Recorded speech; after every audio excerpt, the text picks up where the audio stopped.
Olá, gente querida do coração verde e amarelo, sou Cleiton Basso e mais um Jornal Foco do Brasil, edição imperdível e o compromisso com a verdade, as informações do nosso país, do governo federal e do presidente Jair Bolsonaro. Não esqueça de dizer de qual lugar abençoado do Brasil ou do mundo você nos assiste, comente aí, participe do chat ao vivo e fique atento, veja se o sininho de notificações está ativado para receber nossas atualizações diárias.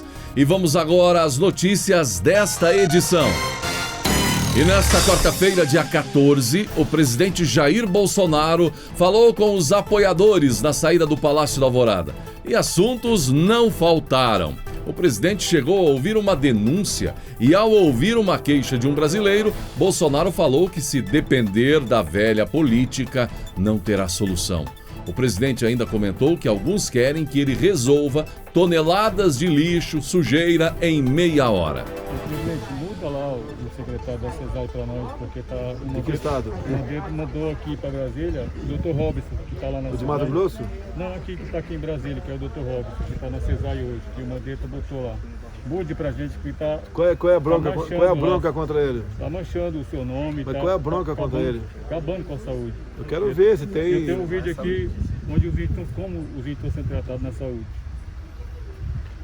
Eu tenho como... Bom, nós sabemos, saiu de mais de R$1 bilhão, se eu não me engano. Os interesses são os mais variados possíveis. A gente procura fazer, vai fazer o melhor. Se tiver algo de concreto, eu passo lá pro Pazuello para ele dar mais. Coloca uma pessoa de confiança sua lá, porque esse é da confiança do Mandetta. Então tá acabando com a gente lá. Esse Mandetta é um filho. Faça isso, Dr. Robson. Eu vou falar pro Pazuello dar uma olhada, né? O que poderia ter de errado contra ele, tá ok? Não, mas tem muito. Sou do Maranhão. Maranhão. Cacique Raimundo Carlos Gojajá. Vocês estão já cultivando, fazendo uma coisa na terra de vocês, não? Estamos querendo. É igual a Aparecida, tem que fazer igual a Aparecida. É porque nós estamos ainda aquela licenciamento que está nos atrapalhando. Se depender da velha política aí, né? Vocês vão ficar com a terra lá sem poder produzir, sem poder fazer nada. Essas ordens nós temos que botar na cadeia, presidente. É muita sujeira que tem. Alguns querem que eu resolva tonelada de lixo em meia hora. O senhor acha que o PT vai ganhar muitas prefeituras nessa eleição? O passado recente aconteceu há pouco tempo. O que esse partido fez para o Brasil? Né? Vão querer eleger prefeitos por aí? Eu não sou eleitor de Anápolis, mas se fosse, eu não votaria no PT. Tá? O que eu posso falar para você, desconheço os outros candidatos, mas esse, né? Até pelo partido que ele está, nós já sabemos qual é o futuro que teremos pela frente. Agora, Goiás, por coincidência, é um dos estados, né, que já fui 9 vezes lá, se eu não me engano, atendemos em muita coisa, assinamos lá o ano passado aquele contrato da Ferrovia Norte-Sul, que vai ser, se Deus quiser, concluído no final do ano que vem, vai ser antecipada a data de entrega dela. É um estado que foi muito bem aquinhoado com recursos para combate à Covid. Hospital de campanha, em Águas Lindas. Agora, parece que o pessoal quer regredir, voltar ao passado. É olhar a Venezuela, olhar a Argentina, pô. Pelo amor de Deus, pô. Valorize seu voto, tá certo? E eu desconheço os candidatos lá em Anápolis, mas jamais votaria no candidato do PT, jamais. E com Ciro Gomes anunciando que está com coronavírus, Ciro, que tem 62 anos, está com Covid-19, ele foi ex-ministro de Lula, não é? E que é um grande defensor do isolamento radical, lockdown. O presidente Bolsonaro comentou justamente sobre isso, lockdown, sobre o que ele, Bolsonaro, falava lá em março e que agora chegou à conta do fique em casa e estão tentando colocar a culpa nele, no presidente. Todas aquelas acusações contra mim foram por terra. Né? A última agora está lá o MS dizendo que são contra o confinamento, o lockdown. Eu falava lá em março, eu falei isso aí. E nunca recomendaram o lockdown. Nunca recomendaram o lockdown. Acabaram com os empregos, aí sobe o preço do arroz, né? Fica em casa, pô. Já pensou se o homem do campo tivesse ficado em casa? Não teria nem 30 ou 35 que o pacote 5 não teria arroz. Não teria arroz. Agora estão pagando o preço. O papo não era, fique em casa, a economia a gente vê depois, não era isso? Chegou a conta a pagar, agora quer botar a culpa em mim? De jeito nenhum. Agora, tá vindo uma super safra de arroz, o homem do campo aí trabalhou, produziu como sempre, tá? os empréstimos e conseguidos junto ao Banco do Brasil de pequenos e médios agricultores foi enorme. Então vem uma super safra de arroz final de dezembro, começo de janeiro. Alguns querem que eu tabele. Não vai haver tabelamento. Lá atrás, em governos anteriores, que é mais velho aqui sabe disso, tivemos tabelamento. Simplesmente sumiu o produto da prateleira. Na Venezuela está tabelado. Não tem um grão de arroz lá. Acabou a Lava Jato, pessoal? PF lá em Roraima hoje. Para mim não tem. No meu governo, para investigar o meu governo não tem, porque nós botamos gente lá que não, realmente comprometida com a honestidade e com o futuro do Brasil. Se acontecer alguma coisa, a gente bota para correr. Tá certo? Dá uma voadora no pescoço dele, mas não acredito que haja no meu governo. Podia um cara me debochando na internet, né, que eu tô barrigudo. 4 cirurgias cesarianas, né, de 3 palmos, uma tela de 25 por 30. Virei sedentário. A facada me cortou aí um pedaço do intestino. Queria que ficasse o quê? Fosse atleta milagre de Deus, o senhor está aqui com a gente. Fisiculturismo? Você sabe o que é genômica? Genômica é o termo atribuído a todo e qualquer estudo do genoma. O genoma é o material genético dos seres vivos transmitido à sua prole. É constituído pelo DNA. O presidente Jair Bolsonaro participou do lançamento do programa Genomas Brasil, programa de ciência, tecnologia e inovação que tem como finalidade incentivar o desenvolvimento científico e tecnológico nacional nas áreas de genômica e saúde de precisão, promover o desenvolvimento da indústria genômica nacional e estabelecer prova de conceito para uma linha de cuidado em genômica e saúde de precisão no âmbito do SUS. Eu me lembro, início dos anos 70, já que o Nix tem a minha idade aqui. Eu estava lá no grupo, no ginásio de Eldorado Paulista, interior de São Paulo. E tínhamos um médico também, que lecionava para essa garotada aí do científico. Então, no início dos anos 70, a primeira vez eu ouvi a palavra ácido desoxirribonucleico, DNA. Quem diria, 50 anos depois, estamos aqui agora, né, discutindo isso com mais profundidade no Brasil. Eu queria dizer também que o João Pazuello, quando assumiu interinamente a saúde, ele foi muito criticado. Agora, a opção minha no momento era por uma gestão na saúde. E ele tem dezenas, centenas de profissionais competentes ao seu lado para ajudar nessa outra área, obviamente, a da saúde em si. Então, no tocante à gestão, hoje eu visitei o Ministério da Saúde e não foi novidade para mim ser surpreendido positivamente da maneira como ele conduz essa pasta. E também por afirmações, né, de servidores no tocante à sua gestão. Então ele faz um trabalho com a sua equipe, no meu entender, excepcional. E agora dá um grande passo para nós entrarmos na elite no tratamento, na questão do tratamento de doenças no Brasil, através desse projeto Genomas Brasil. Um projeto muito bem-vindo. Eu parabenizo o Pazuello e toda a sua equipe. Peço a Deus que continue iluminando a todos, para que nós, sim, possamos entrar na excelência do mundo no tocante a genomas. E repercutindo muito bem, não só no Brasil, mas até no exterior, a notícia de que houve redução da pobreza em 23% no Brasil por conta do auxílio emergencial. Em Brasília, comenta-se muito sobre a assertividade das ações do governo Bolsonaro para se chegar a tal evolução. O auxílio emergencial ajudou o Brasil a reduzir a pobreza temporária em 23,7%. Foi o que apontou uma pesquisa realizada pela Fundação Getúlio Vargas. Até agosto deste ano, cerca de 15 milhões de brasileiros deixaram a linha da pobreza. A pobreza é caracterizada pela Fundação Getúlio Vargas de acordo com a renda domiciliar per capita de até meio salário mínimo, que é de R$ 522,50. O coordenador da pesquisa disse em entrevista à Agência Brasil que, apesar de o Brasil ainda ter 50 milhões de pobres, este é o nível mais baixo de toda a série estatística. O coordenador também destacou o auxílio emergencial nesses 9 meses, contando até o final do ano, né, que o Brasil pretende investir 322 bilhões de reais. Segundo eles, são 9 meses de auxílio emergencial, que representam 9 anos de Bolsa Família. E é um investimento bem significativo. A pobreza ela foi reduzida principalmente na região Nordeste, onde atingiu um nível de 30,4%, e na região Norte, 27,5%. E há muito se debate a questão dos Correios, empresa estatal que já foi um ícone de eficiência, mas que nos últimos anos viu sua reputação ser deteriorada por graves problemas que vão desde a ineficiência, atrasos, corrupção, greves, o próprio monopólio. Hoje há uma expectativa por parte da sociedade quanto à privatização dos Correios. E agora a gente parece que vai.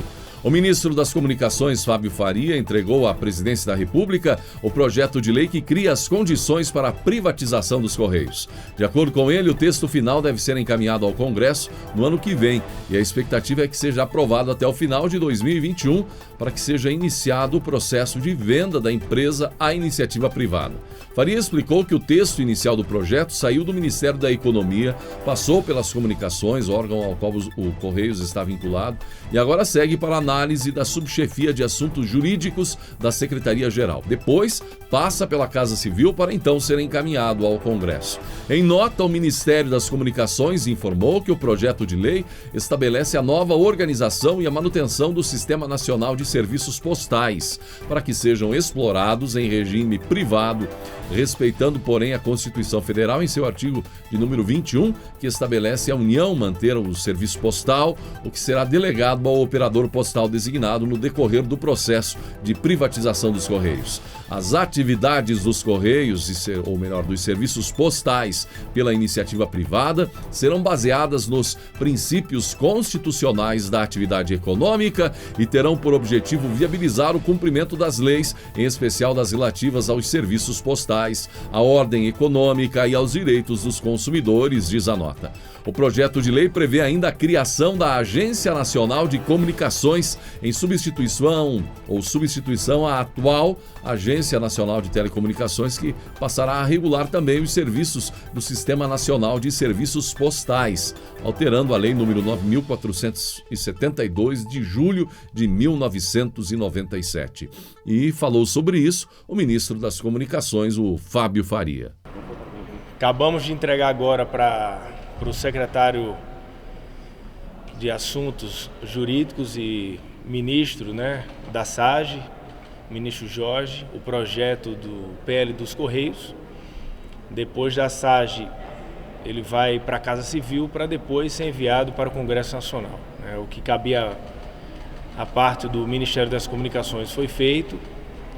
Esse projeto que vai dar condições de entrar no processo de privatização para o ano 2021. A consultoria Accenture, contratada pelo BNDES, também está fazendo o seu trabalho em até 120 dias. Eles vão entregar a consultoria, que também será enviada para o Congresso Nacional, para que estabelecer parâmetros, falar sobre estabelecer regras. Esse projeto ele trata muito mais, que nós entregamos, mais sobre princípios do que regras, até porque o Congresso Nacional deve se debruçar em relação a esse tema, e é lá a arena onde serão debatidos todos os requisitos necessários, tratar da universalização das entregas, dos Correios, em relação aos funcionários. Tudo isso será tratado com bastante cuidado no Congresso Nacional, e o Ministério das Comunicações vai fazer o acompanhamento junto lá com os deputados e senadores. Então é isso. Já a parte que cabia ao Ministério das Comunicações foi entregue hoje, e o PL está hoje na SAGE, e da SAGE vai para a Casa Civil, consequentemente para o Congresso. Obrigado a todos. Para ficar bem claro, o senhor pode explicar quais os passos até chegar à privatização, para ficar claro para quem está em casa? Aprova o projeto e o que mais que tem que fazer? Então, ele saiu da Economia, foi para o Ministério das Comunicações, aí agora vem para a SAGE, da SAGE passa para a Casa Civil e o Congresso. Aí as duas casas, é lá que nós iremos discutir, debater todos os parâmetros, diretrizes do projeto. Então, assim, consequentemente, a consultoria vai ficar pronta em cerca de 120 dias, então estamos falando aí para 2021 o projeto chegar no começo do ano que vem e até o final de 2021 a ideia de votarmos e que os Correios estejam prontos para o processo de privatização, tá bom? Obrigado, pessoal. Dessa operação de privatização, tem uma forma da gente explicar assim, essa pauta para quem está no que vai melhorar para a privatização dos Correios, a importância disso. Então, o projeto, é o que eu falei, ele trata de princípios, muito mais do que regras. As regras serão estabelecidas pela consultoria, pelo próprio Congresso Nacional. O Congresso todos os servidores dos Correios terão a oportunidade lá de conversar com os congressistas, com os deputados, com os senadores, todas as pessoas que têm lojas dos Correios, agências, né? Então tudo isso será debatido lá.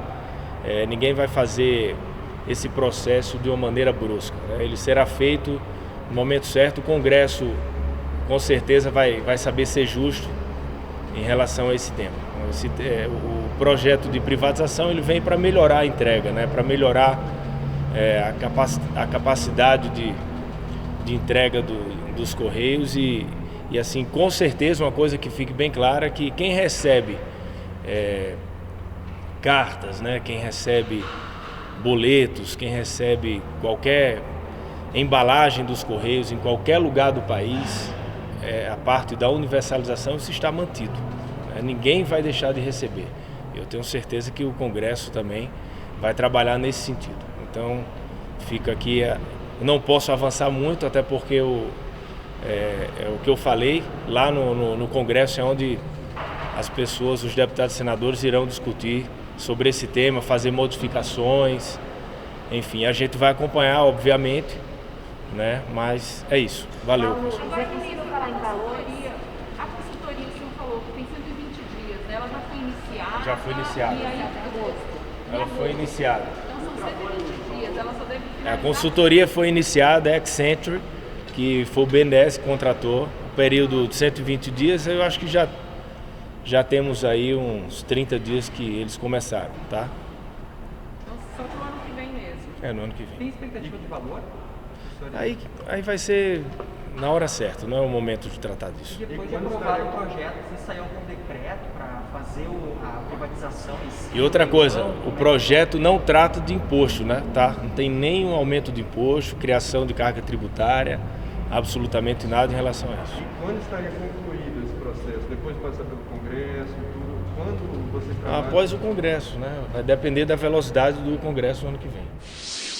E muita repercussão sobre a retirada de nomes como Marina Silva da lista de personalidades negras da Fundação Palmares, como disse Sérgio Camargo, presidente da Fundação. Ai, gente, tô aqui no meu momento preguiça, porque tem umas coisas que dão uma preguiça, mas a gente se diverte, não quer dizer que a gente não se diverte, né? O Sérgio Camargo, presidente da Fundação Palmares, está enlouquecendo a esquerda. O Sérgio Camargo, para quem não conhece, ele foi escolhido como presidente da Fundação Palmares, que é uma instituição pública, né? Ela foi criada para destacar a cultura, conservar a cultura negra no país, né? E ele foi indicado em 2019, de lá para cá muita coisa aconteceu, chegaram a afastar ele do cargo por meio de uma decisão judicial, por meio de uma outra decisão judicial, ele foi reconduzido ao cargo, né? Ele não é uma pessoa muito querida pelos movimentos de esquerda, porque ele diz que o negro ele tem autonomia e capacidade de conquistar como qualquer outra pessoa e que nós devemos valorizar a raça humana. O Sérgio Camargo tem apanhado bastante dessas pessoas que lutam contra o racismo, mas para o Sérgio Camargo pode ter racismo sim. Surpreendida por uma decisão arbitrária do capitão do mato que preside a mando de Bolsonaro a Fundação Palmares. E nesta terça-feira, o Sérgio Camargo ganhou destaque novamente pois anunciou que alguns nomes conhecidos foram retirados da lista de homenageados pela Fundação Palmares. Dentre eles, Marina Silva. Segundo Sérgio Camargo, Marina Silva nunca deu nenhuma contribuição relevante para a população negra do Brasil e que disputar eleições não é mérito. E o ambientalismo de Marina Silva é questionado. O Sérgio Camargo destacou que, segundo alguns críticos, enquanto o povo definhava na Amazônia, Marina Silva recebia prêmios de sustentabilidade na Europa. Bem, com toda a repercussão nas redes sociais, as pessoas enlouquecidas, Sérgio Camargo foi parar naquele famoso jornal noturno daquela emissora, que destacou as falas de Sérgio Camargo como ataques a Marina Silva. E também destacaram que Sérgio excluiu um outro nome da lista de homenageados, Madame Satã, que, segundo eles, se destacou como um dos primeiros travestis artísticos do teatro brasileiro. Sérgio Camargo comentou em sua rede social que lembraram, sim, de falar que o nome de Madame Satã foi retirado da lista de homenageados, mas esqueceram-se de dizer que este homem ele foi condenado a 27 anos de prisão por 3 homicídios e tinha uma longa ficha na polícia. Sérgio também afirmou que a exclusão é balizada pelos critérios de descendência, dignidade, reputação ilibada, relevância histórico-cultural e mérito. Os que foram excluídos, segundo ele, não preenchem todos ou maior parte dos critérios. Eram, segundo ele, escolhas políticas que não refletem a verdadeira história do negro.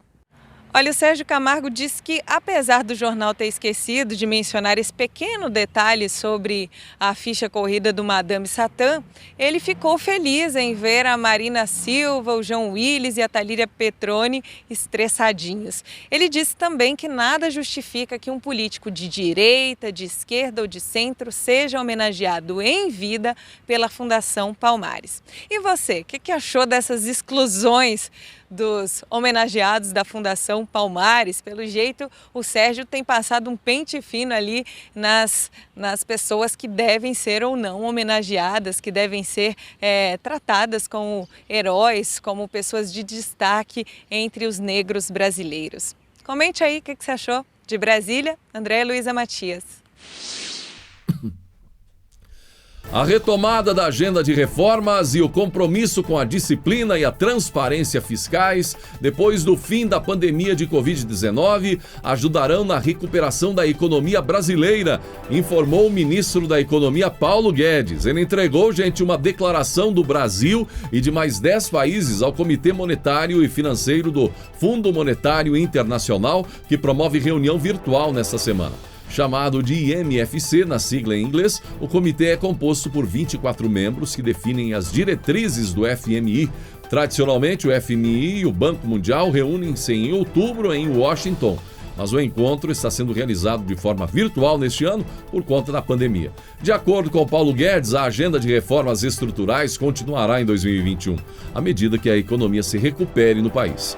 O Brasil está adotando um novo modelo econômico baseado em um Estado menor, uma economia mais aberta, um papel maior para o setor privado e maior competição, um quadro fiscal sustentável, inflação baixa e taxas de juros mais baixas, destacou o documento. Entre os pontos defendidos no texto estão o forte compromisso com a disciplina e transparência fiscais, a reforma tributária para aumentar a eficiência, a desvinculação e descentralização de gastos, a realização de privatizações, a desregulamentação, a eliminação do crédito subsidiado e a flexibilização do mercado de trabalho. O ministro Paulo Guedes destacou que o Brasil deu respostas mais amplas que outros países emergentes para enfrentar a pandemia de Covid-19. Ele citou o pagamento do auxílio emergencial a cerca de 1/3 da população brasileira e as medidas de injeção de liquidez do Banco Central para sustentar a economia na fase mais aguda da doença no país. Isso foi necessário devido à magnitude do choque no hemisfério ocidental e à necessidade de agir rapidamente e sem hesitação para salvar a vida e o sustento de dezenas de milhões. O Banco Central do Brasil atuou com agilidade e ousadia em um conjunto de medidas voltadas para a liquidez e flexibilização das exigências de capital. Essas ações garantiram o bom funcionamento dos mercados de crédito, com expansão significativa em relação a 2019, ressaltou o texto. Para o ministro Paulo Guedes, gente, o auxílio emergencial evitou a migração de milhões de famílias para a pobreza e reduziu a desigualdade no Brasil. No entanto, Paulo Guedes afirmou que o programa deverá passar por ajustes, com a recuperação gradual da economia. É claro que à medida que a crise diminui e a atividade econômica é retomada, um programa tão considerável e de longo alcance não pode continuar sem ajustes, destacou Guedes. Ele disse ainda que o governo trabalha em um novo programa social que transfira a renda às famílias mais vulneráveis de forma mais permanente e sustentável. O ministro também citou as medidas de suspensão de contratos de trabalho e de redução de jornada com redução proporcional no salário, como ações que impediram a eliminação de 12 milhões de postos de trabalho. As indicações aí também sustentando que mais milhões de brasileiros que saíram da linha de pobreza. Quer dizer, foi um trabalho excepcional em nosso país. Na avaliação do ministro, a economia brasileira terá recuperação robusta em 2021. Boa notícia, portanto, após um recuo projetado de 5% no PIB neste ano. Para Guedes, a retomada da produção e do consumo ocorrerá em total conformidade com a preservação do teto federal de gastos, quer dizer, responsabilidade.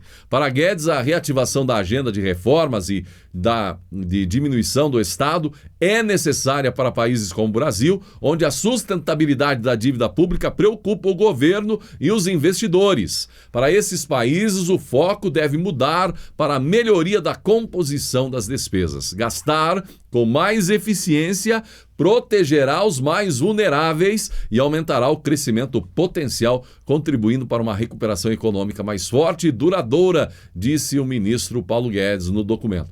Já em outro momento, gente, o presidente Jair Bolsonaro também comentou sobre o Brasil, a reação brasileira contra o coronavírus. O presidente disse que o Brasil se saiu melhor do que o exterior no combate à pandemia de coronavírus. Em discurso durante a posse virtual do 5º mandato do presidente da Federação do Rio de Janeiro, Firjan Eduardo Eugênio Gouveia Vieira, o presidente Bolsonaro disse que o país melhorou no combate ao vírus, principalmente depois que colocou um general no Ministério da Saúde. Bolsonaro também teceu elogios ao general Eduardo Pazuello, ministro da Saúde. Está fazendo um trabalho excepcional na saúde, disse Bolsonaro sobre Pazuello. E o que você acha desse negócio de medidas provisórias do presidente Bolsonaro, importantes, caducando no Congresso? Vai dar o que falar mais uma MP do presidente Bolsonaro, que caduca, gente, sem ser apreciado, tempo no limite. Editado no mês de junho pelo presidente Jair Bolsonaro, a MP do mandante, validada até 15 de outubro, viu o tempo passar sem ser apreciada pelo Congresso Nacional. Sem acordo no Congresso, a medida provisória que altera o direito de transmissão de partidas de futebol perde sua validade. Na prática, a medida dava até aqui ao clube mandante o direito de transmissão das partidas, inclusive através da internet. Antes, a legislação previa que o direito era dos dois clubes que disputavam a partida. Agora, um projeto de lei 4.876/2020, apresentado pelo deputado André Figueiredo, ele repete, com algumas mudanças, o texto da medida provisória assinada por Bolsonaro. Diante dessa possibilidade, caducidade, apresentamos o projeto que resguarda o conteúdo principal da proposta, de modo a garantir que esse tema de relevante importância para aprimoramento do marco legal do direito de arena possa ser efetivamente deliberado pelo Poder Legislativo, disse o deputado. E também, gente, envolvendo a questão futebol, vimos que a Globo não entrou em acordo e não transmitiu a partida da Seleção Brasileira de Futebol nas eliminatórias contra o Peru. E em uma movimentação da Secretaria de Comunicação do governo, quem acabou transmitindo foi a TV Brasil, que registrou na noite desta terça-feira, dia 13, a maior audiência da sua história durante a transmissão da vitória do Brasil por 4-2 contra o Peru. O jogo foi válido pela segunda rodada das eliminatórias da Copa do Mundo de 2022. A emissora estatal do governo brasileiro ficou em quarto lugar na média nacional em pleno horário nobre, atrás da Rede Globo, Record TV, a Record TV e também SBT. A TV Brasil fechou um acordo de última hora com a Confederação Brasileira de Futebol para transmitir a partida da seleção brasileira. Uma nova regulamentação determinou que os direitos das transmissões de cada jogo devem ser negociados diretamente entre as emissoras e as federações do país anfitrião dos jogos. E no momento em que Neymar superava Ronaldo e se tornando aí o segundo maior artilheiro da seleção com 64 gols, 2 a mais que Ronaldo Fenômeno e 13 atrás de Pelé, o secretário executivo do Ministério das Comunicações, o Fábio Van Garten, celebrou a transmissão da partida da seleção brasileira contra o Peru pela TV Brasil. E em mensagem no Twitter, o Van Garten, que atuou inclusive nos bastidores para que a transmissão ocorresse, publicou um vídeo assistindo, narrando um dos gols de pênalti marcados pelo atacante Neymar Júnior. Vamos com o Neymar, é hora do empate. Vai ter gol na EBC ou não? Vai ter gol na TV Brasil ou não? Tá o Neymar. Galese no centro do gol. Autorizado, Neymar contra Galese. Partiu 10, partiu o craque. Vamos com o Neymar, é o gol do empate. Correu, bateu. Recolheu a bola. Brasil, Neymar, camisa 10. Durante discurso em um comício, presidente dos Estados Unidos e candidato à reeleição Donald Trump disse que a China espera ansiosa por uma vitória de Joe Biden. Ele falou sobre isso em um comício na Pensilvânia. Trump garantiu que a vitória de Biden é a vitória da China. E, gente, nos últimos dias, Trump foi questionado sobre outro assunto, sempre muito polêmico, nem sempre comentado no ambiente político. O que ele saberia sobre objetos voadores não identificados e o que poderia ser liberado ao público? Trump garantiu que daria uma boa e forte olhada nos arquivos militares sobre objetos voadores não identificados. Bem, vou ter que verificar isso. Quer dizer, já ouvi isso, já ouvi falar 2 dias atrás, então vou verificar isso, vou dar uma boa olhada nisso. Trump, que há algum tempo, gente, já havia dito. Muitas pessoas me fazem essa pergunta. Não vou falar com você sobre o que sei sobre isso, mas é muito interessante. Ficamos, então, sem saber o que o presidente da maior potência do mundo sabe sobre objetos voadores, extraterrestres e esses casos todos aí. Eventualmente, você, o que acha? Será que estão mesmo escondendo algo de nós? Será que ao virar presidente o cara fica sabendo o que só a mais alta cúpula da segurança nacional sabe? E se a gente perguntar isso ao presidente Bolsonaro, o que contaram a ele sobre objetos voadores extraterrestres, tão logo ele assumiu a presidência? Olha, gente, em tempos de tantos assuntos quentes, políticos, polêmicas, é um assunto diferente, não é? Interessante para variar um pouco. Presidente Bolsonaro, o que te contaram sobre os mistérios dos objetos voadores não identificados nos céus do Brasil e sobre extraterrestres, então? Se nós sabemos aí, por exemplo, que nos Estados Unidos tem a famosa Área 51, o que poderia ter gerado informações de conhecimento de Trump, não é? Agora que ele é presidente. Aqui no Brasil tem o ET de Varginha, tão querido povo mineiro, o que o povo mineiro viu, não viu, o que de fato aconteceu, enfim, e o que contaram para o presidente Bolsonaro sobre isso. E a propósito, no que você acredita em relação à vida fora da terra, brasileiro? Marcos Pontes, inclusive, ministro de Estado da Ciência, Tecnologia e Inovações, teve uma reunião agora com o presidente Jair Bolsonaro. Pontes, nosso ministro astronauta, que já foi lá fora dar uma espiadinha. O que sabe ele também? E no final da tarde desta quarta-feira, mesmo cansado, atarefado, ainda com compromissos, o presidente Jair Bolsonaro garantiu um tempinho com os apoiadores cidadãos brasileiros, nas proximidades do Palácio da Alvorada.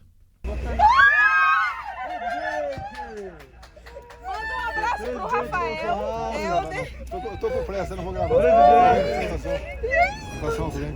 Muito prazer. Meu nome é Zé Carlos. A gente está vindo do Vale do Jequitinhonha. Eu vim te agradecer pessoalmente, presidente, por tudo que o senhor tem feito em nome das comunidades terapêuticas. Presidente, obrigado mesmo, viu? As comunidades terapêuticas, através do governo federal. Não vai ser entregue. Eu, Bolsonaro. Não vai, que tem que passar por revista, um montão de coisa. Tá? Bolsonaro, eu. E tudo que eu recebi aqui, botar pra dentro, daqui a pouco eu levo uma bomba pra dentro de casa. Deus te abençoe. Deus te abençoe. Você quer ser meu vice? Claro. Você não filmou. Tamo junto sempre. Tá certo, boa sorte aí. Valeu, tudo de bom. Quem tocar aqui é o candidato, acabei de chapa lá. E pode pagar 2. Qual partido dele? Tem. Patriota. 51. Quem é que tá no... O que eu queria lhe entregar não pôde entrar. Mas se entrar, daqui a pouco vai ter antrax, uma carta minha, vai ter uma granada dentro de uma paleta, vai ter alguma coisa. Eu confio em você, mas... Mas era para lhe explicar tudo isso aí. Bom. Tudo bem? Situação aí. Presidente, dá um abraço na primeira dama. Ô, meu filho, porta aí para ali ver. Desde os outros que ele espera, ó. Tudo bem? Deus te abençoe. Da onde? Fortaleza? Fortaleza. Nós estamos de Sobral, mas estamos muito fora de Fortaleza. Tirar um retrato dele com ele, ó. Pode tirar um retrato aqui? Pode? Bolsonaro. Cubra de bênção, viu? Ei, um retrato ela tirar. Tira aí, Cleide. Tirei. Fanático, é. Ah, meu Jesus amado. Oxe, Jesus de Nazaré. Presidente, tira uma foto conosco, por favor.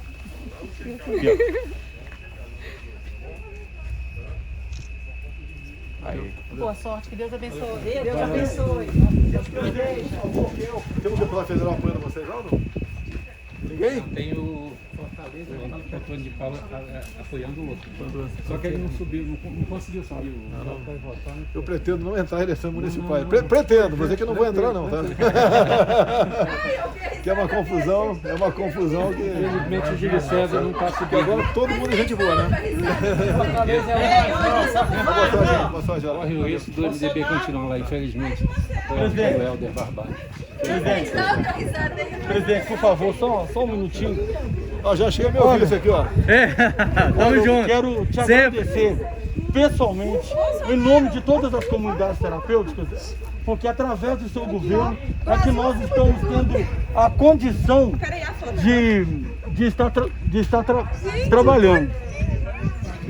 Obrigado mesmo por todo esse programa que você está fazendo em nome dos dependentes químicos do Brasil. Obrigado mesmo. Estou te convidando para poder conhecer o Vale do Jequitinhonha. Nós precisamos que o senhor vá lá. Por favor. Eles já estão seu fã. Tudo bem, Bolsonaro. Olha, eu vim de São Félix do Araguaia. Eu não quero gravar nada para ninguém. Tá aqui, tempo de eleição. Só olha uma foto para ele, então. Ai, posso fazer só uma selfie com o senhor aqui, presidente? Faz aí. Que bom te ver. Eu tenho muito orgulho de você. Tá, obrigado. Olha meu vice aqui, ó. Vai lá no Vale. Vai lá no Vale do Jequitinhonha, presidente. Eu tenho que ter presidente. Eu não faço aqui. Eu tenho 2 pessoas que fazem a janta pra mim. Mas nós estamos esperando lá. Pessoal, obrigado aí, pessoal. Desculpa a pressa aí. Obrigado, meu presidente. E atenção, você acessa agora mais uma belíssima reflexão. Assista, vale a pena. E aproveite e inscreva-se no canal Reflexões também. Clique no vídeo que está aparecendo e assista uma emocionante lição de vida. E que Deus abençoe a você e a sua família.